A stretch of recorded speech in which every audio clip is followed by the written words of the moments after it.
All right, it is 1:30 Pacific time, and we're going to get started on the amputation prevention webinar. I just want to thank everybody for attending this. This is a topic that is personally very near and dear to me. If you haven't met me yet, my name is Cole Craven, and I'm the safety director here at TPM. And the amputation prevention is something that I try to get out in front of as many people, because it's an issue that we're seeing kind of unprecedented numbers in the timber industry. And it's having seen many, most of these injuries and investigated most of them, it's something that absolutely can be prevented. And it's something that we can do something about. Well, I'll get off my soapbox here. We'll go through the controls. You should have an orange button with an arrow on it. That's your grab tab that opens and closes your menu.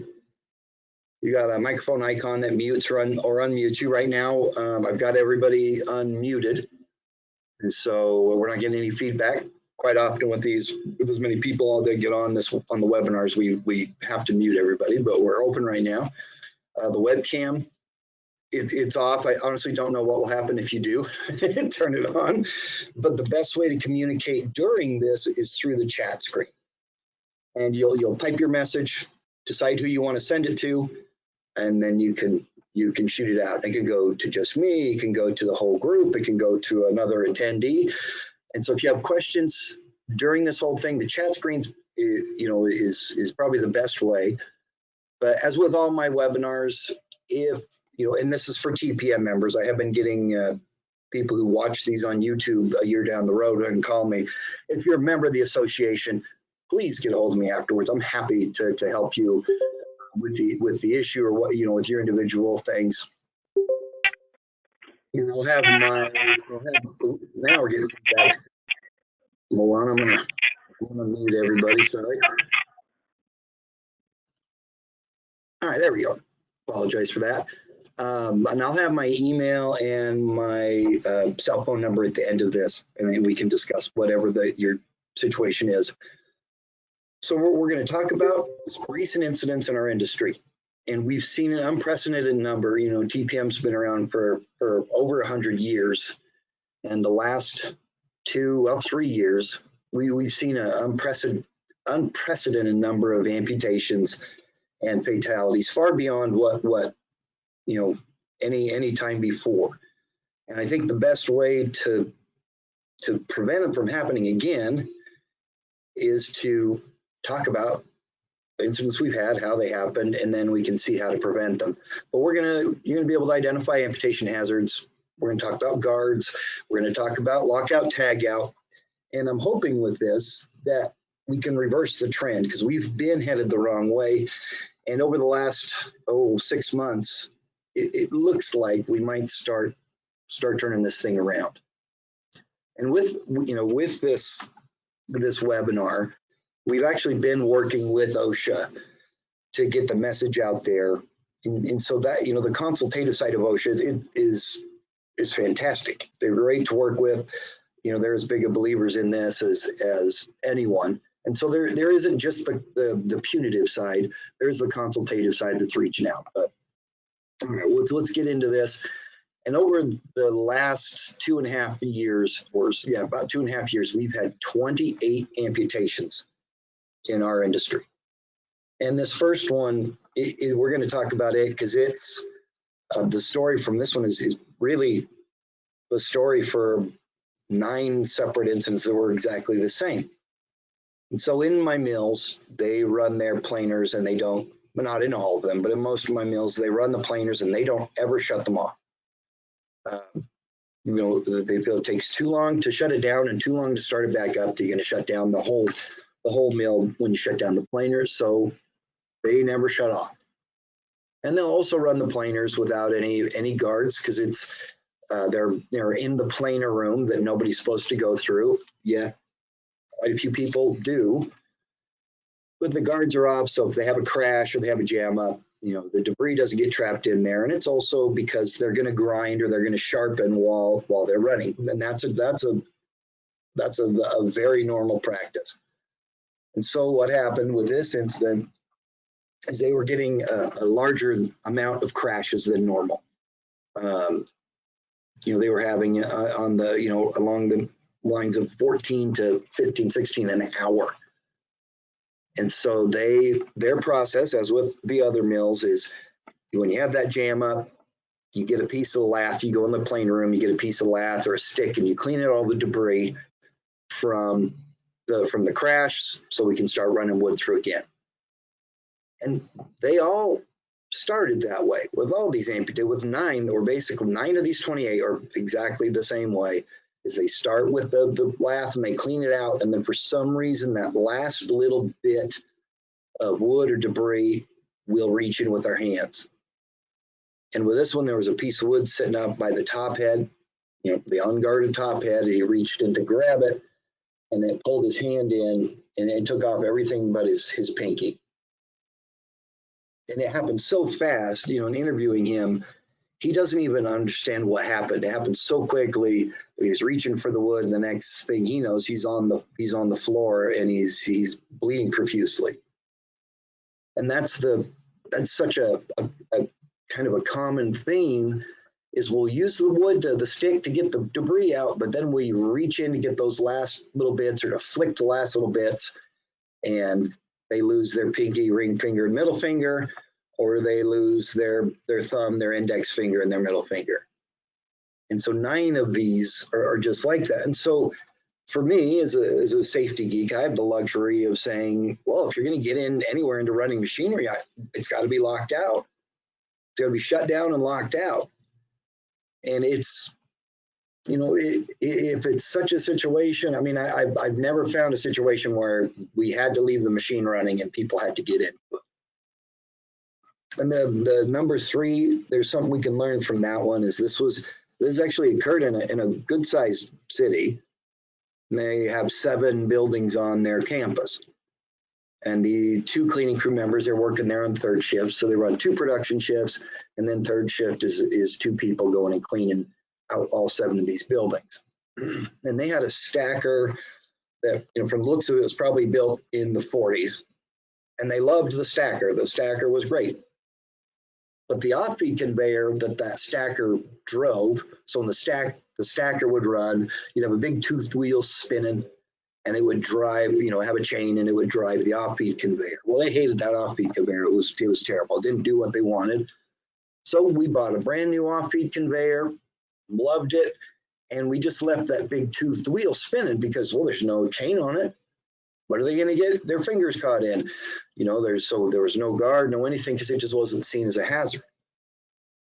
And the cleaning crew member in that building, he's working, and he's got the machine running. He's blowing things down and cleaning the tracks out and stuff, and reaches in through the spokes of that wheel, and it hooks onto his coat, and then proceeds to slowly amputate his right arm off. And it literally ripped his arm off. And he extricated himself from the machine because there was nobody there with him, called 911. And what the issue was, or what we can learn from this, is it took 45 minutes for him to get help. The EMTs, the ambulance was there in 10 minutes or less. But then we spent the next 35 minutes going through all those buildings trying to find the injured person. And so what we can learn from that is, if God forbid we have a bad thing happen, a heart attack or a stroke or an amputation or a fire, we need to get those emergency services as close to the injured person as quickly as humanly possible. So we want to have people out directing the ambulance where to turn. This is the pull-in, turn here, have somebody out in the yard waving them in the right direction, to the point where we've got somebody outside the door that waving them in to come in that door. And with things like heart attack and especially with strokes, we've got about 10 minutes before we start to do real permanent damage. So that time is really, really, really important. And what we found with most of these amputations is the medical treatment was delayed because, one, people aren't used to handling things like this, not used to handling catastrophes like this. And then everybody groups around the injured person. And so the emergency services pull up, they don't know where to go. They don't know what door is the best one to go into. And it's because everyone wants to make sure they're helping that person and they're there. Well, we need to assign some of those people to help guide the help into us. The picture on the left is it's not the cylinder it's not the cylinder that got him, but it's one exactly like that. And we had a millwright who had repaired a machine, and he repaired it and then was going to stand and watch it for 5 to 10 minutes to make sure the work he did was good. And I love that. I think that's a phenomenal thing to do. Well, as he was standing there watching the machine A, he leaned against machine B, that piston cycle, that ram cycle, then it took off a finger. And the big takeaway with this one is I'd walked by, myself and multiple people had walked by that cylinder and not seen it as a hazard. And a lot of it was because every time that we had seen that cylinder doing audits, it was extended out, and nobody saw that as a hazard. Following this incident, absolutely we know it is, and it's guarded, and we're keeping people from getting into that. But in all likelihood, you've got something like that in your facility, something we've walked by for so long, we've gotten so accustomed to seeing. And so I'm hoping part of this, that people will take this with a critical eye and go out and look at their facility and say, well, you know what, that might be something that could hurt one of my people. 6, the picture on the right, this is one where the employee, in my opinion, was not at fault in any way, shape, or form. And in the situation was, once again, a planer, is they'd put a bar in, and they would, back in the day, they would reach in and clean out the debris from the planer, and this bar would keep you from being able to get in far enough to get hurt. And that's great when all of your people are 6 foot or under. When you have somebody who's about 6'7" and you teach them to stick their arm in there, well, their arm's a little bit longer. And with this poor kid, it took the tips off some fingers, shaved his knuckles, and broke his arm. Doing what we trained him to do. And there may be some of that as well. There may be some tribal knowledge or something we've done the wrong way for so long that's our normal. That's where we start. And so that's also where that critical eye becomes important, to take a real honest look and see if, like, okay, is that the best way or the safest way, to do that job? Number 7, we've had a number of amputations from chain conveyors. And with this one, his finger got caught in the chain. He was trying to get a piece of a chunk of wood out of it. It caught his finger, and he, walked along with it as long as he could. And when he couldn't, it just destroyed that finger, broke it in over 30 places. The X-ray didn't even look like a finger; it looked like a sock with gravel in it. And they told him, we're gonna have to take that finger off. He refused. But ultimately, the damage was so bad on that, they ended up taking off the entire right index finger. And we've had, especially recently, a number of amputations with people using a skill saw or a table saw. And a lot of it is they're making the last cut, or they have to do just a real quick cut, and they'll be standing up and they'll just go to nip off that last little piece or make that final cut, and they end up taking off their index or middle finger, or in some cases, the end of their thumb. 9 is not amputation, but that is what happens. I included in here because that is what happens when somebody reenacts a scene from the Texas Chainsaw Massacre and runs that running chainsaw full blast across the top of their thigh when they swing it. So not an amputation, but quite honestly, he's lucky that it was not. 10 and 11 are actually at the same place. The first one, the employee tripped and stuck their hand into the running molder. And in 11, they were reaching in to clear out the jam up, and they took off the tips of 2 fingers and then part of one of their knuckles. And so what we've talked about there, and prevent this from ever happening again, because it's just like the planer room. You're not supposed to go in there but everybody does because it's shorter to go to break. As we've put in there, well, I haven't seen it yet, but what we've talked about putting in there is a switch that when you open the door to the molder room, it shuts off. Because we have to, if at all possible, remove the choice of whether they're going to lock out or not. You know, remove the choice of whether they're going to do it safely or get in behind guards. And so I honestly love that idea. I think it's absolutely fantastic. Because that's what this is all about, is we could have the best lockout, tagout procedures and the best training in the best locks ever made, and it's all worthless unless they choose to use it. That picture was a millwright, over 25 years experience, was working in the dust collection system, and thought that he wasn't in deep enough to worry about the gates. And then these gates come down and they break up the big chunks of dust. And he found out, unfortunately, that he was too far in the gate cycle, and it took off his fingers right at the knuckles. And they were not able to reattach those. My understanding is they've not found them. They probably found them by now, but at the time of the incident, they couldn't find them. 25 years experience on that one. That's another theme we'll talk about here in a bit. 13, this chain conveyor, it feeds a hog, and it's taken all the bark and wood chips and broken pieces, and it's feeding it into the hog, and it got jammed up with ice and snow and wood and just junk. And they told the employee to shut it down, lock it out. He cleaned it out with a pick and a shovel, and then start it back up. Well, he didn't want to do that, felt it would take too long. We're not sure, but he instead left it running and started kicking it to get it moving. And he got it moving. This conveyor runs about knee height, and it caught his boot and then drug him in through the barrel. And he had to be surgically removed from that. And unfortunately, with this one, we lost him a couple of days afterwards. There's too much damage had been done, too much blood had been lost.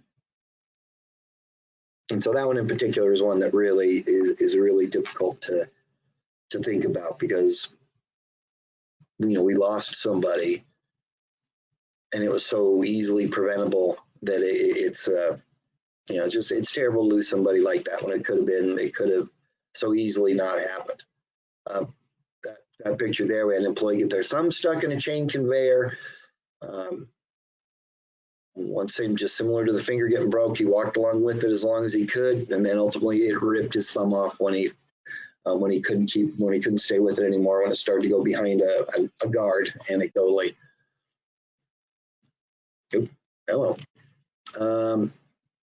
This one, number 15, he actually has 2 amputations on this list that we're going to talk about. The first one is they were cleaning out underneath their conveyors.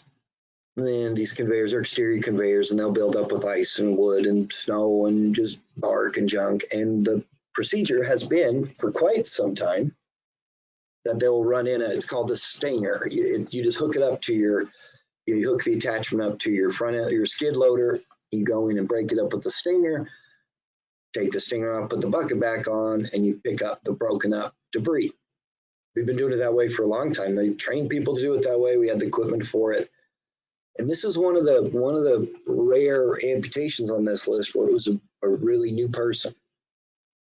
So we have an employee, I believe it was his second day, that was there with a relatively new employee, and they decided it would be a lot quicker to just muscle that debris into the bucket.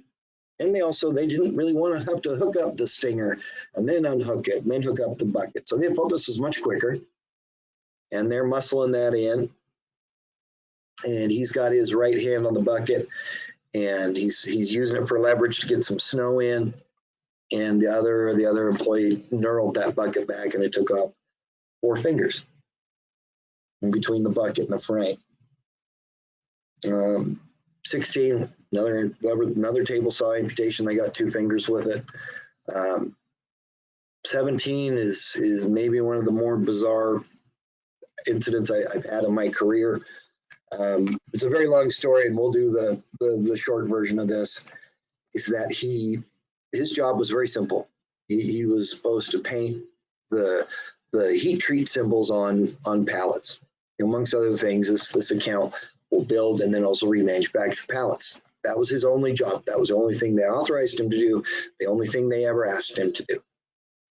And so one day, and still nobody's really sure why, he goes over to the stacker, wiggles in past the railing that's supposed to keep you out of it, and ends up sticking his hand in.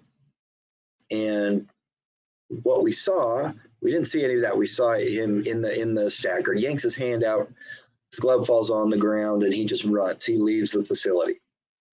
Supervisor sees this, tries to catch the guy, sees the glove, picks it up, and the guy's thumb is in it. And they finally, go to the emergency room with the thumb. The person denies it's their thumb, denies that they have an injury.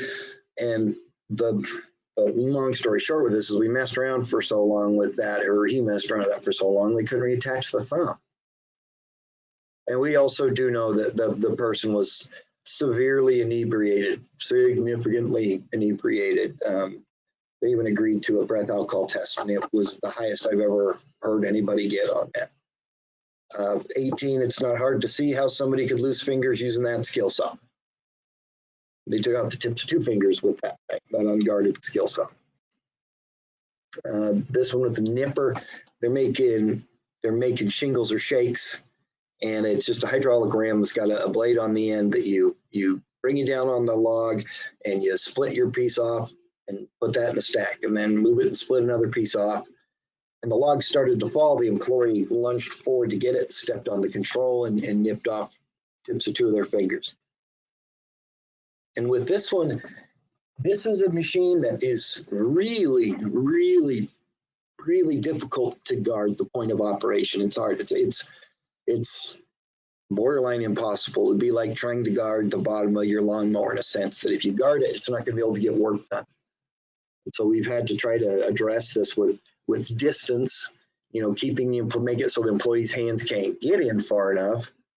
And quite honestly, with this one, we're still working on finding a method to make this better. There's some other guards in place. There's a ton of training in place, and we're attempting to keep that distance. But had he let the log fall, it would have meant nothing. It happens pretty regularly, and it was a reflex thing. And so people have to understand, with this case in particular, the right way to do it. 20 is another one where somebody got their thumb ripped off, sticking it in a chain conveyor. 21. If you remember injury number 15, 21 would be his second one. And 1 year and 1 day from when he had 4 fingers cut off, he comes into work, sees a work order that there's a loose chain. He's not a millwright. He wasn't expected to do it. He wasn't asked to do it.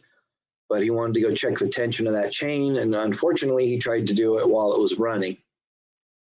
And once again, he wiggled past a railing that was designed to keep you out of that area, and then reached around a guard that was already installed around the chain and that toothed wheel, and then one reached to go,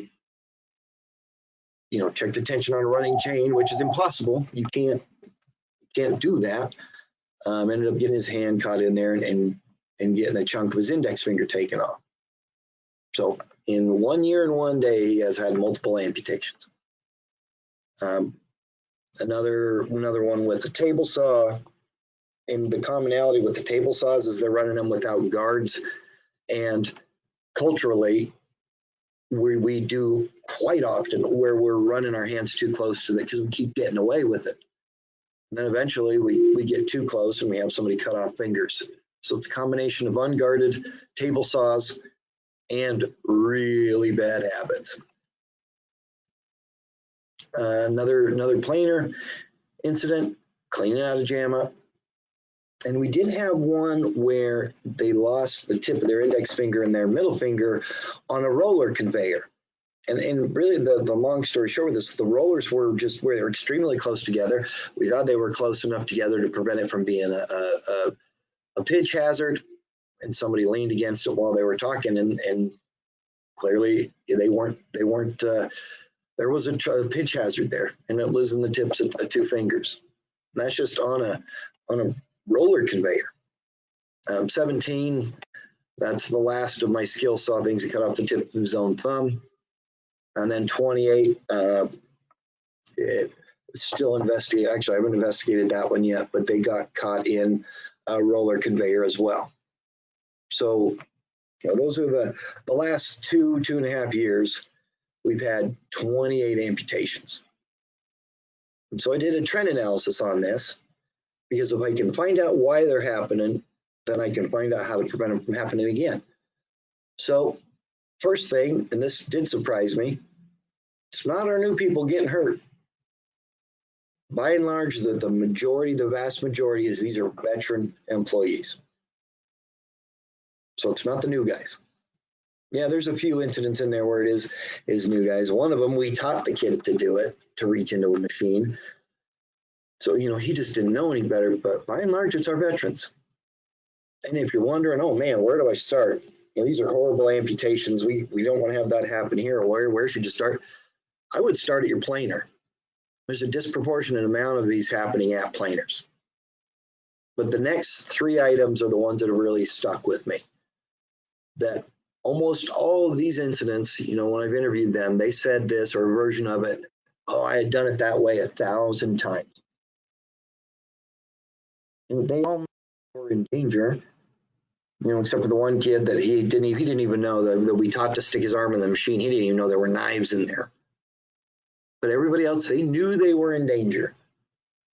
And their instincts were telling them, well, this isn't a good idea. And they didn't listen. And I do tell people quite frequently when I'm doing this in front of frontline employees is they've got to listen to their instincts. They'll live a lot longer. And then with a few of these, and this is a hard one to stomach, is literally have had a supervisor or manager walk by somebody in a running machine and not say anything. And that just can't happen. I would challenge that every employee should stop somebody who had their hands or any body part in a running machine. With most of these incidents, they had lockout, tagout training. They had machine-specific procedures. They had trained people to do it. They had the locks. The stuff was in place. We knew all these things. We had trained individuals, and they chose not to follow it. And it's not because, and this is where we get into, this is my opinion on this. It's not because they're bad employees, or they're lazy, or they don't care about safety. In interviewing them, they were trying to save time. They were trying, in essence, to be more productive. What they thought they were doing was saving time for the company and being able to get more done. But the issue is when somebody cuts a corner like that. Like we've got our lockout tagout method that we'll call it the truth. So that's the best way to do it. So we know you're going to be safe. And when we cut a corner, that's a confirmation bias. We didn't get hurt, so we're not going to get hurt. And we move away from the truth, and now we do it this new way, which is not right, which is wrong. And that becomes our new normal. That okay, well, I didn't get hurt this time, and we tend to shift further and further away from the truth, or further away from the right way of doing it. And that's a big problem, and that's a large problem. That's very common. And that's something we do need to take a look at. And I see this a lot, and that I've got machines on the second floor, but the shut-off switches are down in the basement. So or the power switches in the basement. So we just turn it off, but we don't shut it down, so you don't have to run up and down stairs. That happens a lot, more than you'd probably believe. And with these, it may seem like a simple thing, but this is almost always their dominant hand. And okay, well, why is that a big deal? Well, it's a big deal in that they have to relearn to do a lot of things. If you have somebody that loses everything but their pinky on their right hand, well, they're going to have to relearn to button their shirt. They have to relearn to eat, to comb their hair. They're going to have to teach themselves to be left-hand dominant. And so, yeah, any amputation negatively impacts your life, but when it's your dominant hand, it really changes it, makes it much more difficult. So we've had all these horror stories, all these bad things. What do we do? How do we keep it from happening to us? Well, first thing is be honest with yourself, and we all all of us have some bad habits, things that we do where we cut corners and we don't do it the way we were, initially told to do it. So we're going to have to retrain. This is part of it. And we're, and we'll say we're starting at a supervisor or manager level, we got to retrain so we know what the expectations are, so we can teach our people what the expectations are. So we've got people that think they're helping the company by doing it this way where they cut corners. Well, we've got to educate them that know that you want to help the company, you want to do the right thing, then do your lockout tag out the right way. That's why so many people now, when they have somebody deviate from lockout tag out practices, they terminate. Not because they want to scare people, they're doing it because that's, if we have to fire you to protect you, we will. And so we've got to be out there looking out for each other. And I would hope, and everybody that that goes through this class, I challenge you, don't walk by anything. If you see somebody doing something, stop them and talk to them. Then that's your culture. If you're going to walk by and not say anything to somebody because it's not my job, it's not my problem, well, then that's your culture. But if we can get to a place where everybody is looking out for everybody, that's when you get into zero injuries. That's where you get into, everything gets better because it goes beyond just the safety stuff. And we all have stories. We've all seen things or done things, or we have family members or friends that have shared those stories. Make it personal. And there is, in the materials tab on there, there's a machine guarding audit, and then there's a boilerplate lockout tag out procedure. I would absolutely go out with that machine guarding audit. I'd have your safety committee do one as well.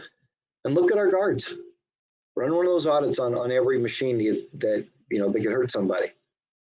And you'll find very quickly where your trouble spots are going to be or could be. And then for me, I can't think of a reason ever to put body parts into a running machine, to bypass that guard. And I understand we do diagnostic work and things like that, where we have to have it running and we have to test electrical. That's very different than I'm reaching into that running chain or that running blade. So people just have to understand that that's the expectation, to the point of that's the only acceptable way. And they need to know where we have amputation hazards. And then there's going to be specific machine hazards that with a saw, it's not just the saw blade, it's also the trolley that the log is on. We need to know what the guarding requirements are. And really, there's a lot of different types. There's many different types of things that we can do to guard or keep our people safe. It doesn't have to be a metal cage around everything. And then if we don't have lockout tag out procedures, well, then we need to get some safe work practices and once again, retrain, re-educate them on what the expectation is. And we do, by and large, do a good job of protecting the point of operation. We in most instances, we do a good job of where the saw cuts, or where the press comes down, or where the drill, where it bores a hole. We do a pretty good job of that. And we recognize the hazard there. And distance is a guard, and we'll talk about that in a bit, but distance is a guard. If we can just keep people out of the bad place, well, then that's good. That's what we got to do. The problem is we don't do a very good job protecting against the mechanical motion. And what I mean with that is, what's driving that saw? What is feeding that saw? What are the conveyors or the equipment coming into the press? And there's a lot of moving parts there that can absolutely hurt or kill people.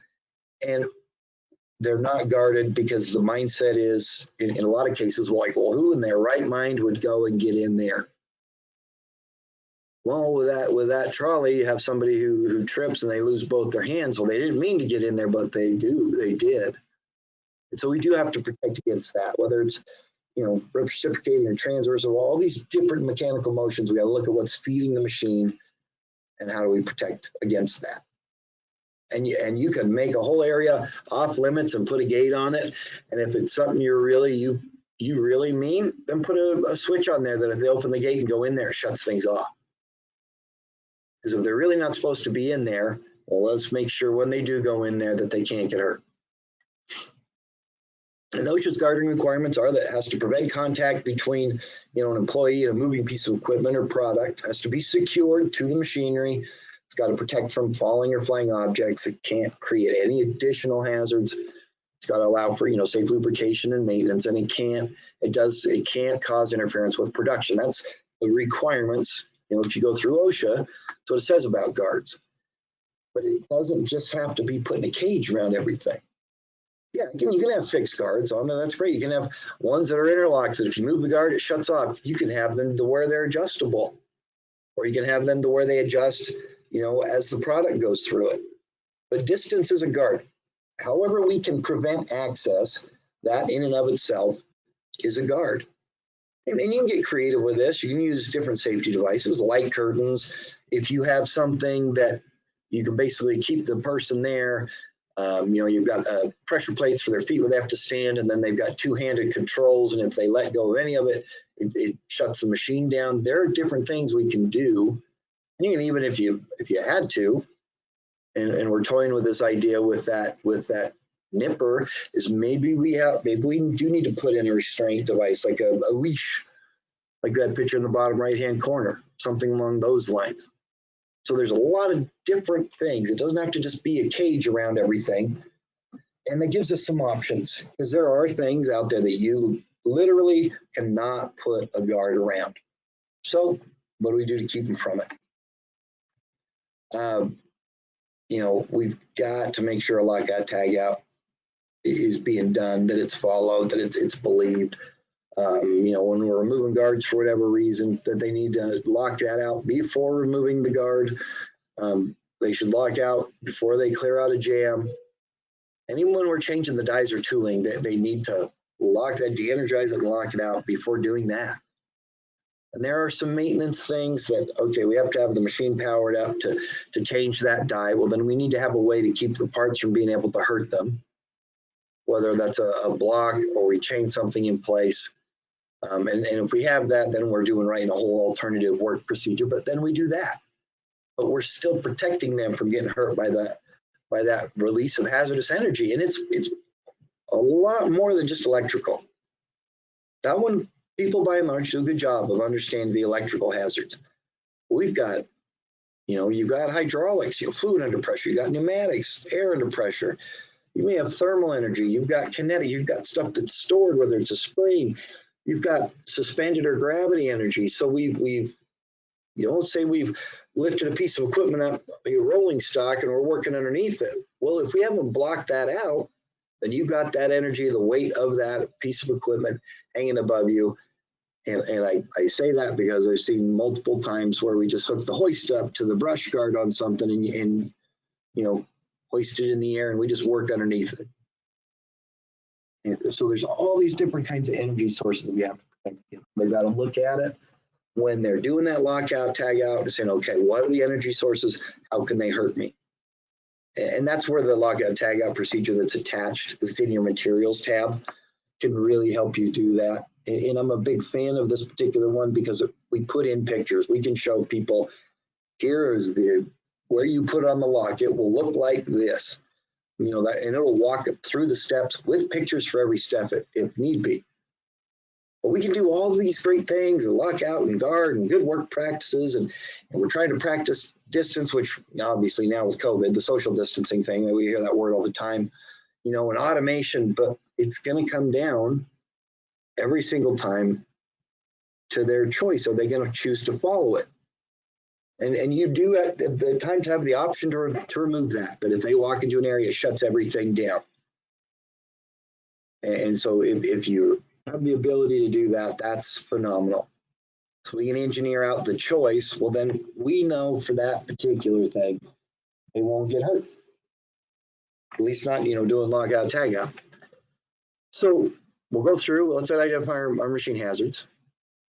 Look at what the guards are doing, or those safety devices, and are they doing the job that we expect them to do? I think it's a good idea to limit the personnel who can go and even remove a guard for any reason. So you have if you want to make it your millwrights only, great. People need to report when these things are missing or damaged. I see very, very, very frequently, well, we'll take a guard off because we're going to be doing some work on that at a break, and we've told everybody to stay away from it. But then what happens is that guard gets taken off, it gets lost in the corner somewhere, and now that becomes a permanent thing where we're always running the guard off and people don't even know where it is. And we've got to let people know that we need and want them to follow those safety rules, that's how they help the company. And with a lot of the accidents and with most of these amputations, the accident investigation would say employee needs to pay more attention. And then the corrective action was employee needs to pay more attention. And I rarely have ever seen, I'm almost feel like I could say never have I seen an incident where it was only because the employee wasn't paying attention. And so when you do the investigation, so you've already had the bad thing happen, or you have a near miss, do the accident investigation and really look at the causes. And there's a lot of them. You know, is the management of that employee or the management of the process good? You know, is it the employee? Are they doing unsafe behaviors? Was their training good? Are they distracted by something or trying to multitask? Is the material to blame? Is it slippery? Is it a regular size? Is it just difficult to work with? Look at the machine itself. Is the machine design good? Is the guarding good? Is there something just innately in that machine that's risky? And then we got to look at our method. Are we telling them to do the job the right way? So the goal is, or what we need to do is prevent things from ever happening again. And you can't do that with, well, you just need to pay more attention. There's always more to it than just that. Obviously, with all of these, many OSHA audits. And that just is what it is. I'd much prefer we worry about it ahead of time and prevent the amputations. And the OSHA audits tend to take care of themselves. But they're not because they're the big bad wolf, or they're there because in essence we invited them in. We have somebody get hurt so bad they have an amputation or they're hospitalized. Well, that's why they're there. We did something to bring them in. So post-incident, with every single one of these, there is an audit. And they're not fun audits. They're contentious audits. We also get a decent number of audits because of employee complaints. And they don't have to verify that the person's even a current employee. It's completely anonymous. And you've got to not even worry about that. And we'll talk about that in a little bit, because all you're going to do worrying about who the employee was that complains, you're going to end up hurting yourself more. They may come in with some of these. We get an audit every about 6 months because we're past history. You know, I've got a mill where we've had a fatality, 2 amputations, and 2 fires in the last year and a half or so. They get regular audits. And then there's also the enhanced enforcement. There's the amputation prevention enforcement. There's the combustible dust enforcement, and then then they want to get into all the timber industry, you know, lumber and timber industry places that they can. That's identified as a high risk job. So those audits just are what they are. My advice would be plan on it, be ready for it, and make sure what we're doing is good. And you'll go through the audit just fine if what we're doing is right. You do need to know what the requirements are, the OSHA standards are. You know, obviously, you know that there's an emphasis program on amputations. With all of these audits, as you would expect, they came through and they hit machine guarding and lockout tagout particularly hard. And the citation that was received at almost every single one of those 28 incidents was they had not done an annual review of their lockout tagout. So you got your lockout tagout plan, you got people trained, you got your authorized, you've got your other, you've got your affected, and that's all good. Well, every year you have to look at your program again, and you have to go and audit your people who are doing the lockout tagout. Are they still doing it right? Are procedures still enough to keep people safe? Do they have the right equipment? And so every year we've got to take a look at that, and you got to document it. If you didn't document it, it didn't happen. I've also seen a bunch of citations for not having machine-specific procedures. we got the policy that says, yeah, we love lockout, we do lockout and no exceptions, but then we don't have any machine specific procedures, you're going to get cited for that. And then people get cited for training. They actually haven't done any training. There's a few of those, just a small number, but the training being insufficient or that it just flat out hasn't been done. So we talked about if somebody, an employee calls up OSHA and you get an audit. Well, here's why you don't even waste 1 second worrying about who it was, because they have the right to. They absolutely have the right to call in. If they think something's unsafe or something's dangerous, they absolutely have the right to call in and report it. Hopefully, if you're regularly talking to your people ahead of time, they'll talk to you about it and you'll have an opportunity to fix it. But I think if they feel like they don't have anybody to talk to, they're gonna call up and to somebody who will listen to them. And there have been occasionally a disgruntled employee or even a disgruntled ex-employee. They still have the right to do that. So they have that right. And I'm not going to read these out. This is on here, and you can pull it up under the occupational safety and health law. And if you need this slide, but it's basically employers have a lot of responsibilities. In a nutshell, they have a responsibility to provide a workplace that is safe, that's free from injury-causing situations or illness-causing situations. The employees have a right to work in a safe job site. And we cannot discriminate against anybody who files a complaint. You can't. They're taken very seriously. The ones that are the real, like we have had some ones that are just really out there that's like, come on. Nobody, and OSHA knows that. And they'll come in and they'll see the ones and if they feel like it just was a garbage claim, they'll talk to you for a bit and they'll get on their way. But they do take them really seriously. And they keep all that information confidential. But the big thing is with why we cannot retaliate, they're protected under the Whistleblower Protection Act program. And if you retaliate against somebody who you think complained to OSHA, that employee is gonna. I mean, it makes it real difficult because they can say if you laid them off, or you demoted them, or you denied them overtime, or you even disciplined them for something else, that it was because that they called in OSHA on a safe workplace thing. They can say that how you talk to them is intimidation or that you make threats, and that's taken even more seriously. And so it's not worth it. Get on with it. If we get OSHA called up on us, so be it. Let's see why they're here and let's get those things taken care of, because it does you no good in any way, shape, or form to try to track down and find out who called on you. It's my email and my cell phone number. I'm going to give you guys a few minutes here to go to that materials tab and download that lockout tagout procedure and the machine guarding audit. And down the road, anybody who's watching this, if you are a TPM member, I am happy to work with you. And if you need a copy of the presentation, or if you need me to send that other information because you couldn't get it. But if somebody's watching this and they're not a TPM member, I can't help you out.